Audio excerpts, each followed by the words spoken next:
భార్య వేధింపులు తట్టుకోలేక కొంతమంది ఆత్మహత్య చేసుకుంటున్నారు. కానీ బెంగళూరులోని ఓ టెక్కీ మాత్రం ఏకంగా భార్యను కోపంతో హత్య చేశాడు. అయితే వీరిద్దరిది అరేంజ్డ్ మ్యారేజ్ కాదు. చిన్నప్పటి నుంచి ఒకరికి ఒకరు తెలుసు. వాళ్లే రాజేంద్ర, గౌరీ. రాజేంద్ర వయసు 36 ఏళ్లు, గౌరీ వయసు 32. అయితే తన సోదరి కూతురే గౌరీ. చిన్నప్పటి నుంచి కలిసే పెరిగారు. తనకంటే 4 ఏళ్లు చిన్నైన గౌరీతో ప్రేమలో పడ్డాడు రాజేంద్ర. ఆమె చదువుకునేటప్పుడు సాయం చేస్తూ తన మేనకోడలతో ప్రేమలో పడ్డాడు. ఆమె కోసం పెళ్లిని 4 ఏళ్లు వాయిదా కూడా వేసుకున్నాడు. చివరకు తన అక్కా బావలను ఒప్పించి పెళ్లి చేసుకున్నాడు. వీరిద్దరిది పూణే. అయితే జాబ్ కోసం బెంగళూరులో సెటిల్ అయ్యారు రాజేంద్ర, గౌరీ. హిటాచీ కంపెనీలో ప్రాజెక్ట్ మేనేజర్గా పనిచేస్తున్నాడు. మరోవైపు గౌరీ ఓ మాస్ మీడియా కమ్యూనికేషన్ సంస్థలో పనిచేసి ఉద్యోగానికి రాజీనామా చేసింది. ఇద్దరికి ఆర్థికంగా ఎలాంటి సమస్యలు లేవు. కానీ ఎటొచ్చి ఇద్దరికి మ్యాచ్ కాలేదంతే. ఇక పెళ్ళే చాలా ఏళ్ళు అవుతున్నా కూడా వీరికి పిల్లలు కలగలేదు. ఇక గౌరీ ప్రవర్తన భర్తకు నచ్చలేదు. తన మీద పడిపోయి కొట్టడం చేయడంతో ఇద్దరికి గొడవ జరిగేది. ఆ తర్వాత తన తండ్రి పూణే నుంచి వచ్చిన అమర్యాదగా ప్రవర్తించడంతో మనసు విరిగిన రాజేంద్ర తండ్రి వెళ్లిపోయాడు. ఇక జాబ్ కోసం వచ్చిన రాజేంద్ర తమ్ముడిని సైతం వేధించింది. దీంతో అతను కూడా బయటికి వెళ్లిపోయాడు. నాటి నుంచి తరచూ గొడవలే జరుగుతూ వచ్చాయి. అయితే మార్చి 26, 2025న రాత్రి సమయంలో ఓ గొడవ జరిగింది. చాలా పెద్దదైంది ఆ గొడవ. అతని మీద పడి వస్తువులతో దాడి చేసింది. అది చూసి సైకోలా మారాడు రాజేంద్ర. ఆమెను కత్తితో పొడిచి చంపాడు. పదే పదే గొంతులో కత్తిని గుచ్చి దారుణంగా హత్య చేశాడు. ఆ తర్వాత మద్యం తాగి గదిలో నిద్రపోయాడు. ఆ మర్నాడు భార్య మృతదేహాన్ని మొక్కలు చేశాడు. ఓ సూట్ కేసులో కుక్కాడు. అయితే మృతదేహాన్ని మాయం చేయాలనుకున్నా కూడా మనసు మార్చుకున్నాడు. ఇంటికి తాళం వేయకుండా బయటకొచ్చేశాడు. ఆ తర్వాత ఇంటి యజమానికి తాను భార్యను హత్య చేశానని చెప్పాడు. మృతదేహం సూట్ కేసులో ఉందని చెప్పి వేగంగా వెళ్ళిపోయాడు. దీంతో భయపడ్డ ఇంటి యజమాని పోలీసులకు సమాచారం ఇచ్చాడు. అప్పటికే సాయంత్రం 5:30 గంటలైంది. పోలీసులు ఫోరెన్సిక్ టీంతో సహా అక్కడికి చేరుకున్నారు. ఇక రైల్వే స్టేషన్కి వెళుతూ తన తండ్రికి కూడా ఫోన్ చేసి విషయాన్ని చెప్పాడు. నాన్న, నేను గౌరీ వేధింపులు భరించలేకపోయాను. నిత్యం అవమానిస్తోంది. మిమ్మల్ని కూడా అవమానించింది. అందుకే ఆమెతో నేను వేగలేకపోయాను. కోపంలో చంపేశాను. బాడీ ఇంట్లో ఉంది. మా ఓనర్కి కూడా ఈ విషయం చెప్పాను. ఈ పాటికి పోలీసులు వచ్చుంటారు. నేను మీ దగ్గరకు వస్తున్నాను. నా గురించే మీరు భయపడద్దు. నేను మిమ్మల్ని ఓసారి చూస్తాను. ఆ తర్వాత ఎలాగూ పోలీసులు నన్ను అరెస్ట్ చేస్తారని చెప్పాడు. అంతేకాదు, నేను గౌరీని చంపినట్లు ఆమె తల్లిదండ్రులకు ఫోన్ చేసి చెప్పు. నేనే చంపానని చెప్పు. ఆమె వేధింపులు తట్టుకోలేకపోయాను. మీరు కూడా నా వైపు మాట్లాడలేదని అక్కకు చెప్పమని కూల్గా ఫోన్ పెట్టేశాడు. అతను పూణేలోని తన తల్లిదండ్రుల ఇంటికి వెళ్ళిపోయాడు. ఆ తర్వాత బయటికి వెళ్తున్నట్లు చెప్పి బయటికి వెళ్ళాడు. కానీ తల్లిదండ్రులు ఇంట్లోనే ఉండాలని కోరారు. తాను పోలీసులకు లొంగిపోతారని బయటికి వెళ్ళిపోయాడు. మరోవైపు బెంగళూరు పోలీసులు ఆధారాలన్నీ కూడా సేకరించి ఫోన్ లొకేషన్ ను ట్రేస్ చేయగా పూణేలో ఉన్నట్లు చూపించింది. ఇక అక్కడే పూణేలోని శ్రీవాల్ పోలీస్ స్టేషన్కి వెళ్లి లొంగిపోయాడు. తాను బెంగళూరులో నా భార్యను హత్య చేశాను, నాదే తప్పని కన్నీళ్లు పెట్టుకున్నాడు. అయితే నేను బతకను సార్, నేను విషం తాగాను, ఎలాగో చనిపోతాను, నా భార్య వల్ల నా జీవితం నాశనమైందని పోలీస్ స్టేషన్లోనే వాంతి చేసుకున్నాడు. దీంతో పోలీసులు వెంటనే పక్కనే ఉన్న సతారా ఆసుపత్రికి తరలించారు. పరిస్థితి సీరియస్ గా ఉండడంతో సాసున్ ఆసుపత్రికి రాజేంద్రను తరలించారు. అయితే ఆసుపత్రి దగ్గర మీడియాతో మాట్లాడాడు రాజేంద్ర తండ్రి రాకేష్. వాళ్ళిద్దరూ ప్రేమలో ఉన్న విషయం మాకు తెలియదు. ఇద్దరి మనస్తత్వం కూడా మాకు తెలియదు. రాజేంద్ర కూడా చాలా మంకు మనిషి. ఇటు గౌరికి కోపం ఎక్కువ. మీ ఇద్దరికి సూట్ కాదు, పైగా మ్యాన్ రకం అవుతుంది. మీకు రేపు పుట్టే పిల్లలకు కూడా అనారోగ్యం పాలు కావచ్చు, వద్దని వారించాం. కానీ మేము పెళ్లి చేసుకుంటామని చెప్పారు. అయినా సరే నేను వద్దని చెప్పాను. 4 ఏళ్లు పెళ్లిని ఆపాను. రాజేంద్ర ఏమో తన మేనకోడలని తప్ప మరొకరిని పెళ్లి చేసుకోనని మంకు పట్టాడు. ఆ తర్వాత గౌరీ కూడా మీరు పెళ్లి చేయకపోతే బయటికి వెళ్లి కాపురం పెడతామని చెప్పింది. గౌరికి అసలే కోపం ఎక్కువ. చాలా గారాభంగా పెరిగింది. ఆమె చెప్పిందే నడవాలనే మనస్తత్వం. మా ఇంటి అమ్మాయే కదా సర్దుకుంటుందనుకున్నాం.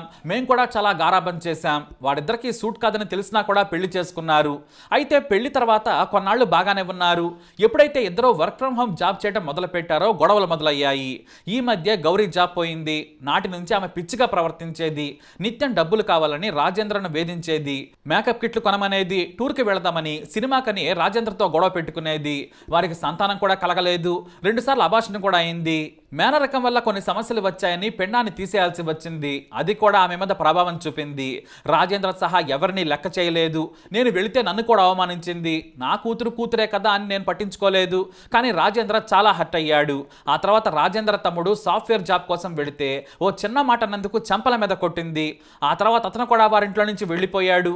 ఇలా నిత్యం గొడవ పడుతూనే ఉన్నారు. కలిసి ఉండే కంటే విడిపోమని కూడా నేను చెప్పాను, కానీ ఇతర కుటుంబ సభ్యులు వద్దన్నారు.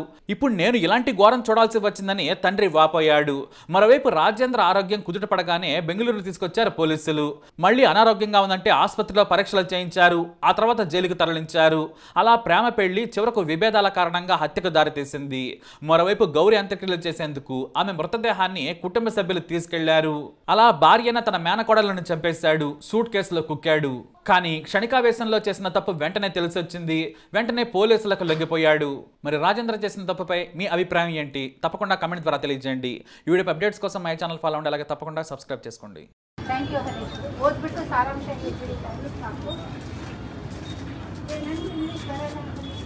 ಯಾಕೆನಾದರೂ ಓದಿ ತಿಳ್ಕೊಂಡು ನನಗೆ ಸಾರಾಂಶ ಹೇಳಿ ಮಾತ್ರ ನಾಳೆ ಬೆಳಿಗ್ಗೆ ನಿಮಗೂ ಮತ್ತು ನನಗೆ ಸಾರಾಂಶ ಹೇಳಿ.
ಐದೂವರೆ ನಂತರ ನಮ್ಮ ಸೌತ್ ಈಸ್ಟ್ ಕಂಟ್ರೋಲ್ ರೂಮ್ಗೆ ಒಂದು ಕಾಲ್ ಬರುತ್ತೆ, ಈ ಥರ ಏನೋ ಹ್ಯಾಂಗಿಂಗ್ ಅಂದ್ಕೊಂಡು.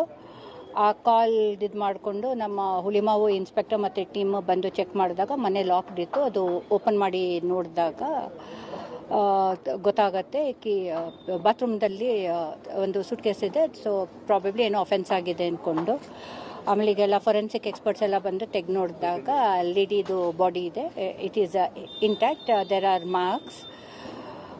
ಮತ್ತು ಅವ್ರದ್ದು ಹಸ್ಬೆಂಡ್ ಇರಲಿಲ್ಲ, ಟ್ರ್ಯಾಕ್ ಮಾಡಿದಾಗ ಅವ್ರದ್ದು ಹಸ್ಬೆಂಡು ಡಿಟೈನ್ ಆಗಿದ್ದಾರೆ. We have taken up the one murder case. ಈಗ ತನಿಖೆ ಮಾಡ್ತೀವಿ ಏನಾಯಿತು ಅಂದ್ಕೊಂಡು ಅವರು ಸಿಕ್ಕಿದ್ದಾರೆ. ಇವರಿಬ್ಬರು 2 ವರ್ಷ ಆಗಿದೆ ಮದುವೆ ಆಗಿ, ಮಹಾರಾಷ್ಟ್ರದವರು. ಇಲ್ಲಿ ಹೋದ ತಿಂಗಳು ಬಂದಿದ್ರು ಜಾಬ್ ಮಾಡೋಕ್ಕೆ. ಅವರು IT ದಲ್ಲಿ ಪ್ರಾಜೆಕ್ಟ್ ಮ್ಯಾನೇಜರ್ ಆಗಿ ಹಿಟಾಚಿ ಕಂಪ್ನಿದಲ್ಲಿ ಏನೋ ಕೆಲಸ ಮಾಡ್ತಾ ಇದ್ದಾರೆ. ಅವರು ಹೌಸ್ ವೈಫ್ ಇದ್ರು, ಜಾಬ್ ಹುಡುಕ್ತಾ ಇದ್ರು ಅಂತೆ. ಇಲ್ಲ ಪೀಸಸ್ ಇಲ್ಲ, ಬಾಡಿ ಫುಲ್ ಇದೆ. ಸೂಟ್ ಕೇಸಲ್ಲಿ ಇಟ್ಟಿದ್ದಾರೆ. ಅದು ನಾಳೆ ಇದರಿಂದ ಎಕ್ಸ್ಪರ್ಟ್ಸ್ ಇಂದ ನಾವು PM ಮಾಡಿಸಿದಾಗ ಗೊತ್ತಾಗುತ್ತೆ ಇಲ್ಲಿ ಏನೇನು ಇಂಜುರೀಸ್ ಇದೆ ಅಂತ.